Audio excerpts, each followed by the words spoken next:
Miki Konst is a former Bernie Sanders surrogate, and she joins us tonight. Miki, thanks so much for coming on. Good evening, Tucker. So here's the way I assess policies, having lived in Washington a long time. We don't know everything about the Green New Deal. We know some of the proposals. Name one proposal in the Green New Deal that you're aware of that would not increase the power of the Democratic Party. Well, the Democratic Party is a very big party. And right now, I don't know if you heard, there's a divide in the Democratic Party between those like Alexandria Ocasio-Cortez, who are not taking corporate money and oil money, and those like the establishment. You know, you just mentioned Joe Biden, perfect example, taking a lot of corporate money, big hedge fund money, and oil money. So there's a divide in the Democratic Party. I get it, but I'm talking about the policies. No, yeah, I just mean the policies. I know the party's got all kinds of problems. We rejoice in them every night. But the actual proposals that would have, I'm half kidding, but that would affect us, like the real things they plan to do, which one wouldn't increase the power of the Democratic Party?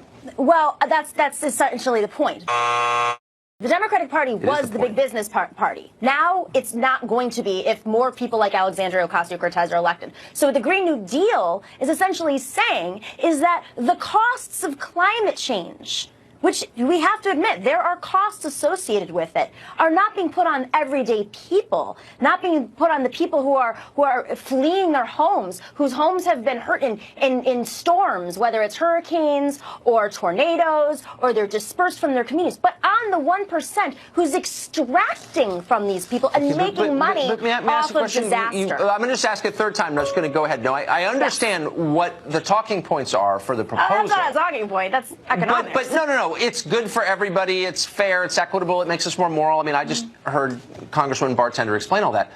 But what I want to know is who gets more powerful. Now, whoever administers this plan will have control over a fifth of the U.S. economy or energy sector, will be administering the largest building works project ever attempted, will have control over every building in the continental United States. That's more power than anybody's ever had. It'll be vested in the hands of Ocasio-Cortez and the people who support her, the politicians who do. So this is a power grab. Maybe it's also good, but it's a power grab. Here's my question for you.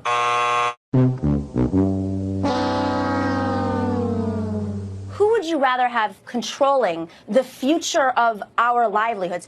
A bunch of big banks who right now are determining whether or not there's a jobs program, whether or not homes are built, or there's an infrastructure plan. They control most of Congress. Or would you rather have people, her campaign was people funded, controlling their future? I vote for the people. I'm familiar with the slogan. I'm familiar with the slogan, but if you believe that climate change is an existential problem for the planet, if it's going to end the planet in 12 years, which, by the way, is not science, it's religion, so we should drop that talking point because it's actually not supported. 98% of scientists disagree. That's not...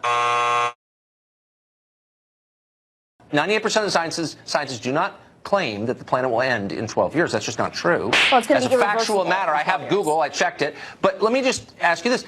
There would be, at the heart of the proposal, something that's good for the planet, but that does not make Ocasio-Cortez more powerful. But everything in this proposal that I've read would make the Democratic Party more powerful. So you can see why we'd be a little nervous about it, no? I think the Democratic Party is more nervous about Alexandria Ocasio-Cortez and future AOCs and Ayanna Presleys and Ilhan Omars and Rashida Tlaibs and Ro Khannas who ran people-funded campaigns. I think they're more concerned about that than handing over the wheel again to Donald Trump. So ultimately, when we're talking about solving climate change, it's going to take electing more people-funded politicians who represent the people and not the banks, whether you're Democrat or Republican. But if you're using climate change as a pretext for taking over the most basic decisions of my life, how big my toilet can be, whether I can have a wood stove, how many cars I can own, whether I can fly. These are the basic, no, I'm serious, these are the basic decisions.